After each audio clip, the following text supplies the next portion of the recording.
हम बाबा के सामने। और जब हम दोनों बाबा के सामने आए तो एक वंडरफुल बात थी कि वहाँ कोई नहीं था। बाबा गुलजार दादी के तन में बैठा है अकेला। लच्छू बहन हमें बुला के दादियों को बुलाने गई है कि चलो काम हो गया, बाबा को विदाई दो। हम तो मजे में आ गए, एकदम आनंद में, कोई नहीं है। बड़े बैठे रहते थोड़ा डर लगता था ना। तो बाबा ने कहा, बहुत अच्छी बात कही, क्योंकि तब मेरा योग बहुत अच्छा था, मैं किचन में था। तो बाबा ने कहा कि योग युक्त भोजन बनाने से सभी की स्थिति में जो सुधार होगा उसका 1% आपको मिलेगा। पूछा कितने लोग हैं? पूछा आज कितने लोग हैं? मैंने कहा बाबा 400 हैं।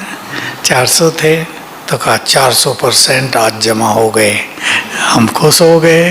फिर बाबा ने कहा कि देखो, यज्ञ में 2 चीजें मिलती हैं जो बाहर नहीं मिलती, एक ब्रह्मा भोजन और एक बाप। तो ब्रह्मा भोजन यदि प्यार से और योग युक्त होकर बनाया जाएगा, 400 थे ना, तो बाबा ने बहुत गहरी बात कही। तो एक बार के भोजन में ही उतना फल मिलेगा जितना 1000 को संदेश देने से मिलता है। हमें और आनंद हो गया। नहीं तो लोग ऐसा सोचते हैं ना, भाई भोजन बनाना तो छोटा सा काम है, पर योग युक्त भोजन बनाना बहुत बड़ा भाग्य, बहुत बड़ा पुण्य है। फिर बाबा ने और कुछ कहा, याद तो नहीं, बहुत साल हो गए, 55 साल पहले की बात है। फिर हमें कहने लगे, बाबा कुछ पूछना है? अब हमें तो कुछ याद ही नहीं था, बिस्तर से उठ के आए थे, अब कोई आ नहीं रहा। अब हम लोग दृष्टि ले ले के भी थोड़े क्या करें अब।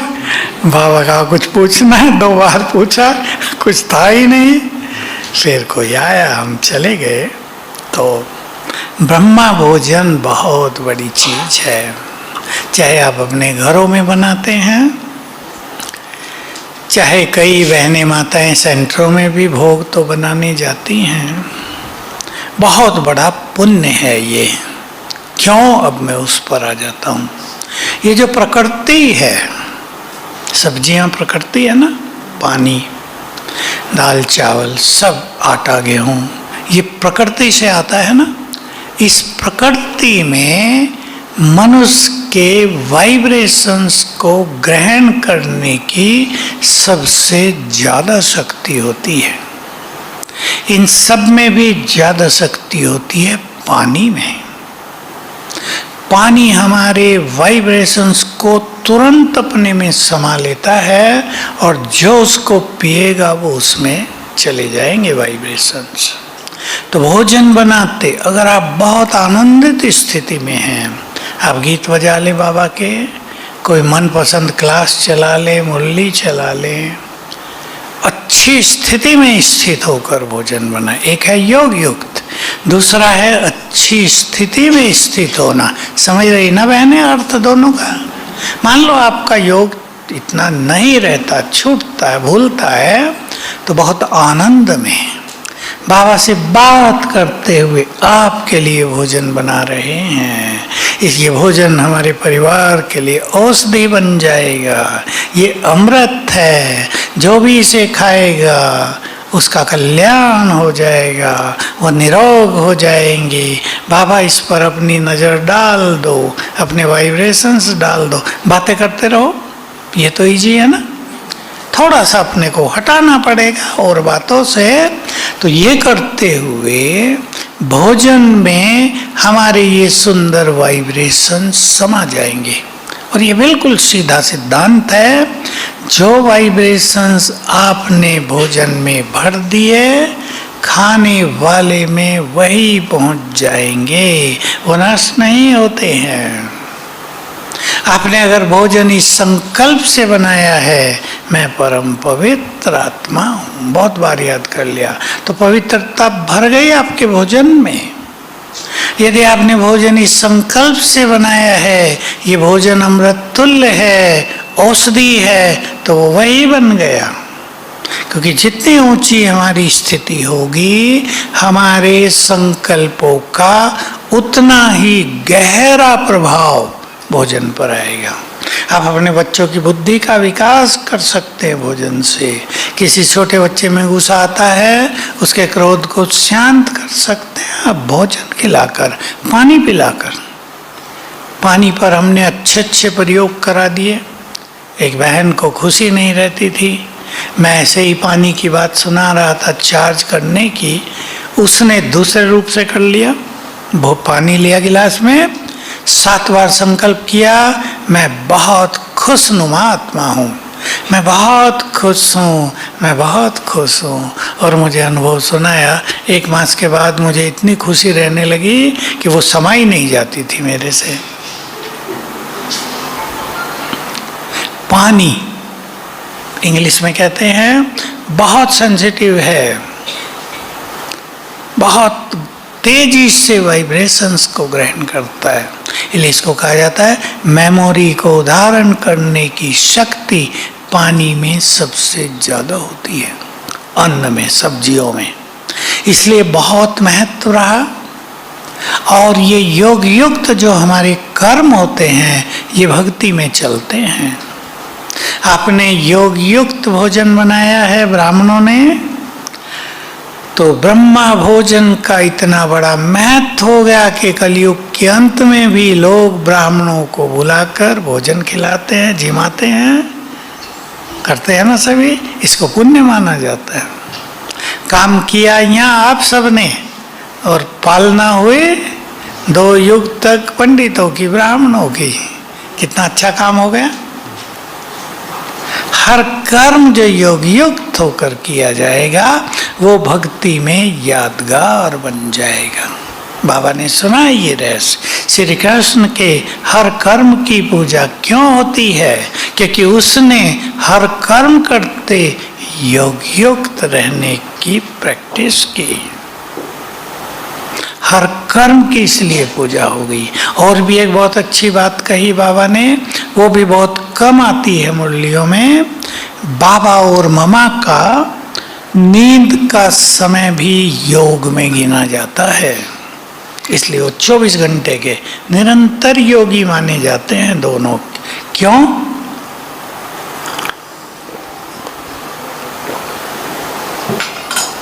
क्यों बोलो? जब वो सोते हैं तो योग युक्त, उठते हैं तो फिर योग युक्त। और मामा बाबा ही इसमें परफेक्ट रहे, एक्सपर्ट रहे। इसलिए नींद का समय, मान लो उन्होंने 5 घंटे नींद की रात को, तो वो नींद उनकी नींद जैसी नहीं होगी। वो नींद होगी मानो वो बिल्कुल सतोप्रधान स्थिति में विश्राम कर रहे हैं। नींद नहीं, विश्राम, जिसमें तन को भी विश्राम मिल रहा है, आत्मा भी शांत हो गई है। तो हर कर्म जितना हम योग युक्त होकर करते हैं, उतना ही वो यादगार बन जाता है। जो योगी होगा वो ज्ञानी भी होगा। और ज्ञान के लिए बाबा ने बहुत अच्छी बात कल भी कही, आज भी कही। ज्ञान का मनन बुद्धि में होता रहे। आज के शब्द थे बहुत अच्छे। तुम्हारी बुद्धि में ज्ञान टपकता रहे तो तुम क्या बन जाओगे? मास्टर ज्ञान सागर। बहुत बड़ा टाइटल दे दिया। बुद्धि में ज्ञान टपकता रहे, माना चिंतन में रहे, स्मरण में रहे ज्ञान, फीलिंग्स में रहे ज्ञान। तो ज्ञान युक्त होने से, इसको कहते हैं ज्ञान युक्त, व्यर्थ समाप्त हो जाता है, बुद्धि स्वच्छ रहती है, तब योग अच्छा लगता है। तो जिसने ज्ञान के द्वारा अपने मन को शांत कर लिया हो, वही सफल योगी बनेंगे। जिसने ज्ञान के द्वारा अपनी बुद्धि को दिव्य कर लिया हो, स्वच्छ, क्लीन और क्लियर, वही श्रेष्ठ योगी बनेंगे। ज्ञान से जिसने अपने को स्वमान में स्थित कर लिया हो, वो स्थिर बुद्धि योगी बन जाएंगे। ज्ञान में ही 5 स्वरूपों के अभ्यास, वो स्वदर्शन चक्र है पूरा, वो हमारे 5 श्रेष्ठ स्वरूप, श्रेष्ठ स्मृतियां, जिन्होंने उनका अभ्यास कर लिया, क्या होगा उनको? उनके संस्कार दिव्य हो जाएंगे, प्योरिटी नेचुरल हो जाएगी। जैसे आत्मिक दृष्टि से प्योरिटी बढ़ती है, वैसे ही 5 स्वरूपों के अभ्यास से भी प्योरिटी बहुत बढ़ जाती है। ख्याल करेंगे इन बातों पर। आज की मुरली में और भी था, बहुत अच्छी नशे की बात सुना देता हूँ। कलयुग में मनुष्य मनुष्यों को पढ़ाते हैं, बोलो आगे। सतयुग में देवता देवताओं को पढ़ाते हैं, और संगम पर तुम्हें पढ़ाते हैं, बोलो भाई लोग बोलो, स्वयं भगवान। है ना नशे की बात? ऐसी बातें याद कर लेनी चाहिए। दिन में 2-4 बार भी याद आ गई तो उसका असर लंबे समय तक चलता है, और असर यही होता है इस ईश्वरीय नशे से कि व्यर्थ समाप्त हो जाते हैं। इससे जुड़ी हुई बाबा की दूसरी बात याद दिला देता हूँ, कल उसे याद कर लेना 2-4 बार।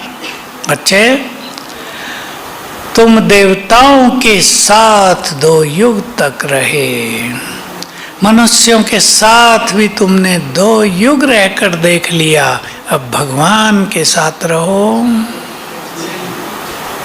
जितने बार याद करेंगे योग लग जाएगा, है ना मजे की बात। दूसरी बार ऐसे कहा, तुम 21 जन्म देवताओं की गोद में खेले, फिर लास्ट 2 युग मनुष्यों की गोद में खेले, अब भगवान की गोद में खेलो। ये वो ज्ञान की बातें हैं जो हमें योग युक्त बना देती हैं। सभी योग के साथ ज्ञान पर भी बहुत ध्यान दें, महत्व दें इसको। और जो मुरली सुन सकते हैं रोज, यहाँ भी कईयों को सेवा भी होती होगी, स्पीकर पर सुनते हैं। स्पीकर पर सुनना और क्लास में जाके सुनना, इसमें बहुत अंतर होता है। घर में अपने मोबाइल पे सुन लेना, टीवी पे सुन लेना, वो तीसरे नंबर का हो गया। क्लास में जाकर आप मुरली सुने और जीवन को 1 घंटा रस युक्त बनाकर वापस आए, जैसे अमृत पान करके आए हों। अमृत ही है ना वो, ईश्वरीय महावाक्य, भगवान के बोल।